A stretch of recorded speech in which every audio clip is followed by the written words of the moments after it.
Do I look like the person off of National Geographic? I get that often. With these eyes in this window. All right, guys, today's topic is for all you health coaches out there. When do I respect my boundaries? And when do I step outside my comfort zone to make magic happen?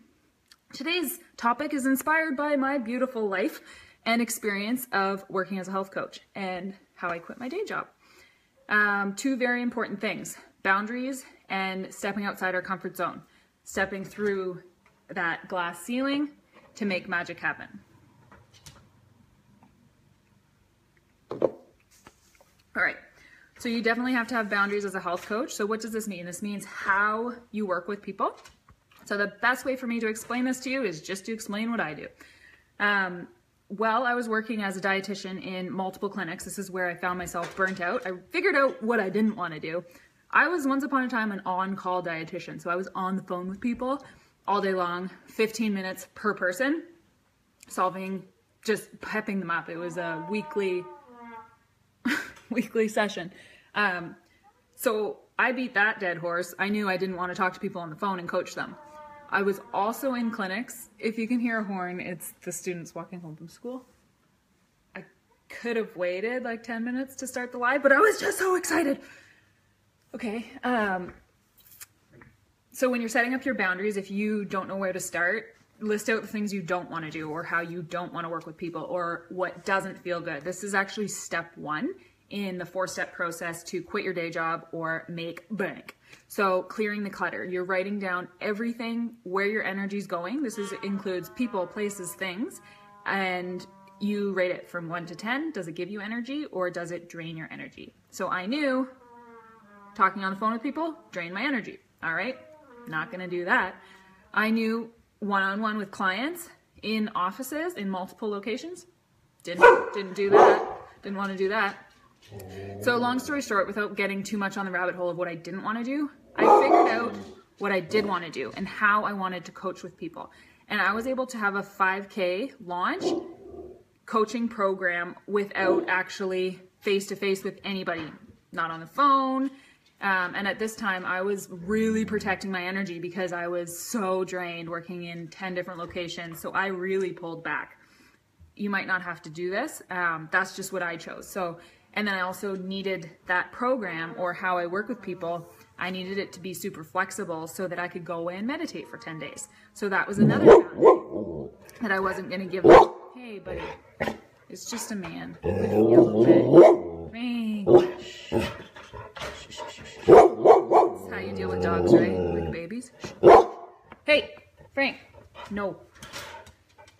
All right, give a dog a bone. Don't have any bones. If you could see how cute he was, you might forgive the barking. Frank, how cute are you? Really? Alright. This is an epic fail of there's a kid blowing a horn. It's a trumpet, actually. I just don't really like kids with trumpets playing next door. A dog barking. Let's get into it. Again. Oh my gosh. Well, I'm going to let you see this kid. Am I allowed to put kids on the internet?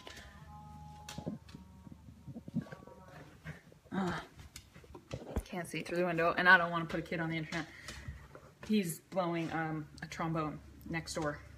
Wow, that's something for the focus to get distracted. Okay. More boundaries. So I created this program and I didn't actually coach. It was a coaching program and I needed it to be super flexible. So I didn't give them email access. It was very structured. So long story short, state your boundaries with how you want to coach with people, as well as your boundaries within the day. So if you run an online business or if you're just a human, I would recommend this for everyone, to have boundaries with your phone so that you can stay sane. I prefer 8 a.m. to 8 p.m. So those are the types of boundaries we're talking about. Coaching calls, if you have people booking in for an hour, be firm. Don't give them 2 hours, because what you're doing is you're devaluing and deservicing yourself, and then you're going to feel resentful. So that's not of service to yourself or your client. So having strict boundaries. So once you have these boundaries in place, like I did, I took a whole year. I didn't allow anyone to call me. I didn't allow I didn't meet anyone for coffee. I didn't have any face-to-face with clients. And I still ran my successful business. So now, after a year of rebuilding my life and my energy, I had taken that time away from, I was no longer burnt out and scattered.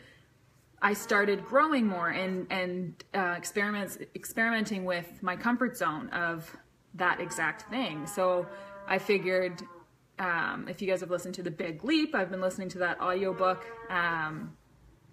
This horn is just like, is this what it's like to have kids? Just all the distractions. Now the dog's barking at the horn. Wow. Yeah, I don't like it either. Well, might have to do this again.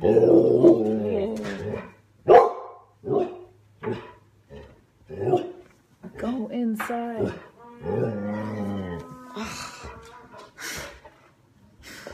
Okay, stepping outside our comfort zones. So for myself, I was full of energy. So when you,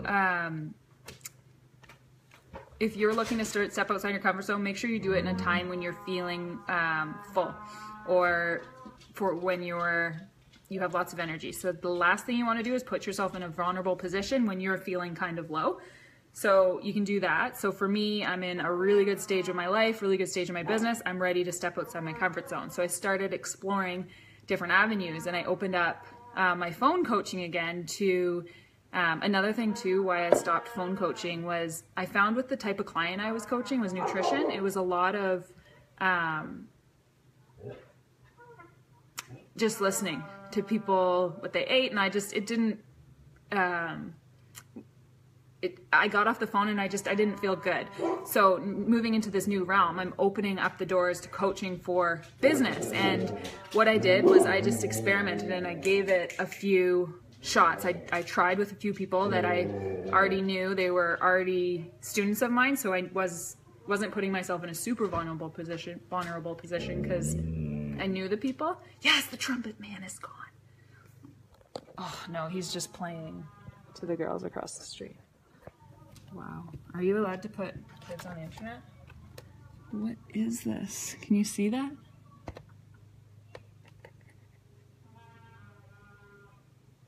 Frank, should we get yelling at the kids next door? He's following 3 children and blowing a horn in their ears.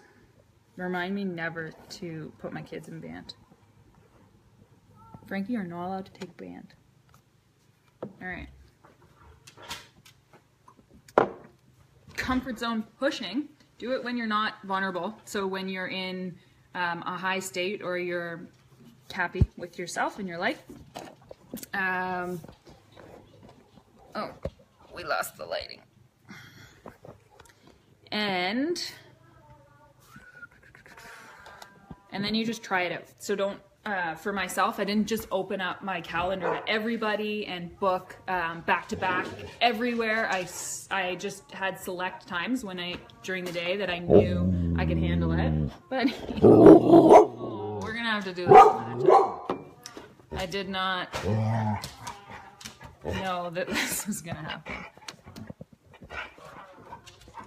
Let me just show you. Can you see this, Magic? He's gonna go on the front. Oh, no. Wow. Is that illegal to put kids on the internet? Okay, just breathe. Now, this is a whole new world of doing videos while stressed. You see another side of me here. Okay. Just trying to educate the people. All right. Things are out of your control. How to deal with them. Just breathe.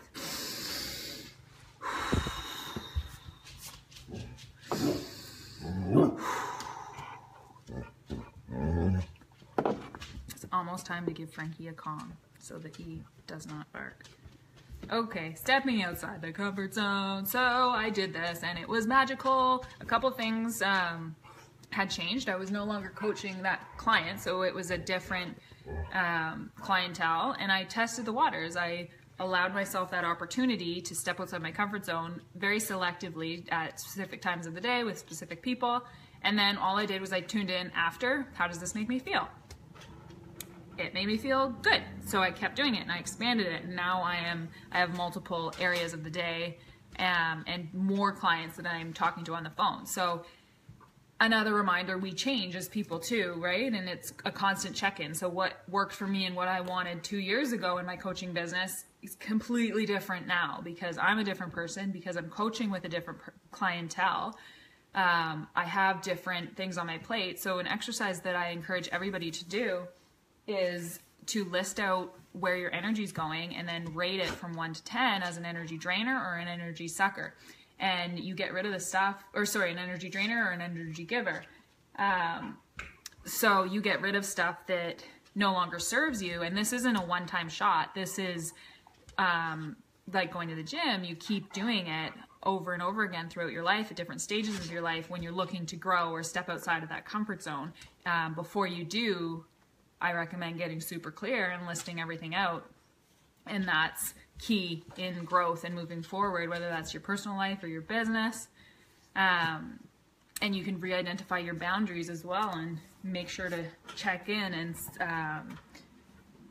make sure that's happening. Frank's currently now destroying the meditation cushion. So remind me not to go live at 3:17 p.m. when the kids are walking home from school, when there's a trumpet player, and apparently Frankie's getting all saucy. I'm going to give him his Kong. I'll meet you back here in 2 seconds. For those of you who are not dog lovers, a Kong is a toy with peanut butter in it. Come on, buddy. What's this? Oh, yeah. Let's have some of that.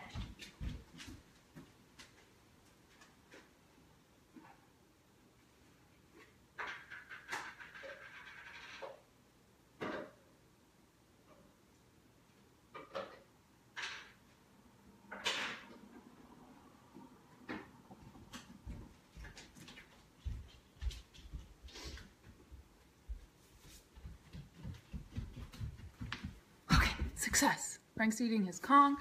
I am back. I got about 10 minutes, I think, because my battery is at 10.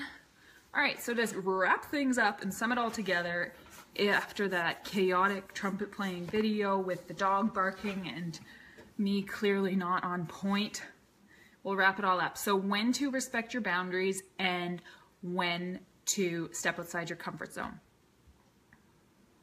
That's what this video is about. And respect your boundaries. So this means knowing how you want to coach with people, knowing how what you say yes to, what you say no to. And for all you yes people out there, I was once there. Stop saying yes. Start saying, oh, that's a great opportunity. I'll get back to you. You don't have to say no in your face to people, but thanks for the invite. I'll get back to you. And then you can think about it and get back to them. Because the key to success, whether it's in your happiness in your life or business, is creating a life or business that you love. So you are creating your reality. You're not simply reacting to people, places, and things. You're no longer running your life from the next text message or the next opportunity.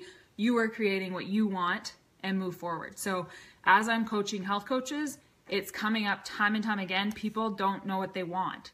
So how are you supposed to get what you want if you don't even know, right? So the first step to doing that is clearing out the clutter, because there's no point in trying to create a life when you're full up to here to your furry eyebrows and everything's just going to spill over. So you clear out your plate, write down everything that you have going on and start karate chopping things off your list that don't serve you. And then you can start to create this life or this business that you absolutely love and be so specific. I talk about this all the time, and I use the word niche, and sometimes you guys maybe want to say, Steph, I'm going to niche you right in the face because I keep saying niche. Niche the F down, okay? I'm guilty of this. I had years of a successful business. So what that meant was I was making enough money, but I was kind of drained energy-wise and scattered in my brain because I had so much on my plate and I was this health and wellness expert. What the heck is that? Niche down, get so specific on who you are. All I do right now is help health coaches make bank. Super clear. I still have all my Passive Nourish stuff going and it's amazing. But people need to know what you do within 5 seconds of coming to your website or your Instagram page, who you are, what you do, and how you're going to help them. Otherwise, nobody knows, and it's unclear. So that above anything else, you can do that to get clear. So back to the topic of stepping out your comfort zone. The Big Leap is an amazing book, and we often stay just hovering under our own glass ceiling. So the time to step out is when it's a vulnerable situation. So the time to step out is when you are super clear. And ladies, when you're in your first 2 weeks of your period, because you got extra testosterone then, you're high on your horse, you're productive, or just simply emotional wise. Check in with your emotions. The time to step out is when you're feeling really good and it's vulnerability, right? Which is tough. So you allow yourself to step out within boundaries, and you have your comfort. You have your comfort outside your comfort zone. So for example, for me, when I was getting back on to coaching people on the phone, I didn't just open up my schedule and let everybody book in. I opened up my schedule to a specific client that I knew that I wanted to work with, that would fire me up, and it wasn't energy draining. And I opened up specific times in my day that I knew I was high or feeling good. So that's what you do, is you allow yourself with a sweet nest of comfort outside your comfort zone, so that shit doesn't hit the fan and you're not just exposing your heart and everything and then crashing and burning. So that's the main message, is step outside your comfort zone when you're feeling amazing, and you have backup. So if you know you're going to be stepping outside your comfort zone, make sure you have all of the things that build you up or that feel good, or your coaches on your side, or your cheerleaders, or people pushing you higher when you know you're going to do this, so that you have that support. Don't do it when you're burnt out and overwhelmed and scattered. Don't go outside your comfort zone then, because you get one troll or one person saying something mean and it could crumble you. So some more boundaries. Let me know in the comments what your boundaries are with your coaching clients, how you work with people, how you structure your day so that you know you show up fully for others. Some of my main ones are the 8 to 8 rule with my phone, as well as coaching. I'm only allowing those specific people on the phone.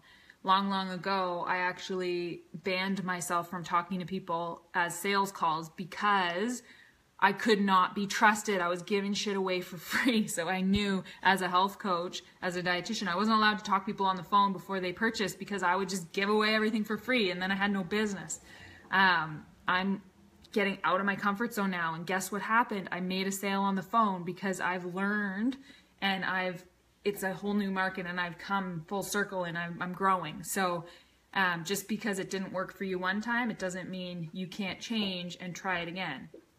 So that's what happens. And then again, I just tune into, how do I feel after that call? How did I feel after that sales call? And I used to be really hard on myself and I didn't like rejection or criticism, but now I use the rejection and the criticism to propel me higher. For example, if that person didn't sign up on the phone on a sales call, I use that as market research. I ask them, why didn't you sign up?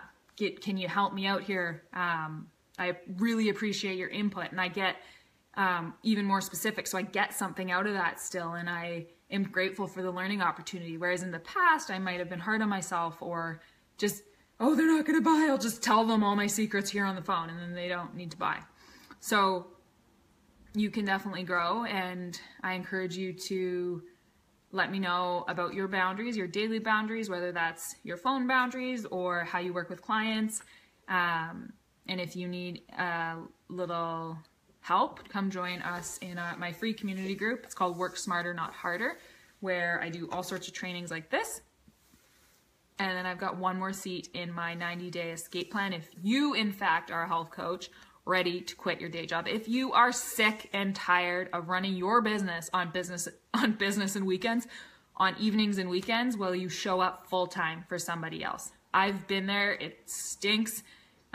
If you want to get started today, start listing out what you want to keep and what you want to let go of. If your day job is something you want to karate chop, don't do it right away. Make a plan of action. Work with me, 90-day escape plan. Label your job as temporary, as a stepping stone to get you to your deeper desires. If you quit, and have no money to pay your bills, you're going to be stressed out. So keep that job, be grateful for it. Switch the mindset to I hate my job to I am grateful for this opportunity. It's getting me to my deepest desires.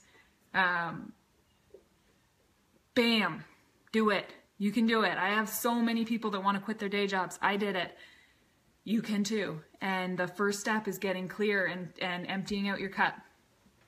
Get clear of what you want to let go of, and then we can move forward. All right, I have one more seat, so it's $500 a month. Well worth it. We'll make back your investment, because what we do in the 90-day escape plan is we plan out. So you have to be a health coach that already has a business, already has some revenue coming in, and we're going to double, triple, quadruple that, whatever you desire, to replace your full-time income and make your business your career instead of your hobby. Another mindset shift: when people ask you what you do, don't say your full-time job and, oh, and I do my business on the side. Oh, and I coach people. Lead with your coaching, own it, decide on what you do and what you sell, and that is what you connect to people with. Don't talk about your full-time job, because when you talk about something, more of it comes. Use that to your advantage. Talk about your business. It's no longer your side hustle. If you want it to be your side hustle and you want to keep working full-time, fantastic. Keep doing that. Don't quit your day job if you love your day job. The only way to find out is to get clear. List out everything and rate it from 1 to 10. 1 is, it makes me feel like shit. I don't want this in my life. 10 is, this is energizing. I want more of this. Focus on everything above 7 and 8. Get rid of everything lower. What you focus on expands. So you can get started making more money with your business, getting more clients, more abundance just by doing that simple activity and focusing on the things that fill you up. Sorry about the distractions earlier. I apologize. They didn't get the memo that I was doing a video. Wake up and kick ass. I'm chugging water, not coffee, even though I do love this coffee. Join me in my free group, Work Smarter, Not Harder. I'm also launching Make an Extra $1,000 program. But I can't get ahead of myself because all my focus is on this one launch right now, and you do the same. If you're trying to sell something, focus all your energy on that one thing, and it'll manifest. All right, guys, thanks for watching. I'm Steph, and I help people like you create a life and a business that you love. Let me know in the comments if you think I look like that National Geographic girl. Gotten it before. Love you guys.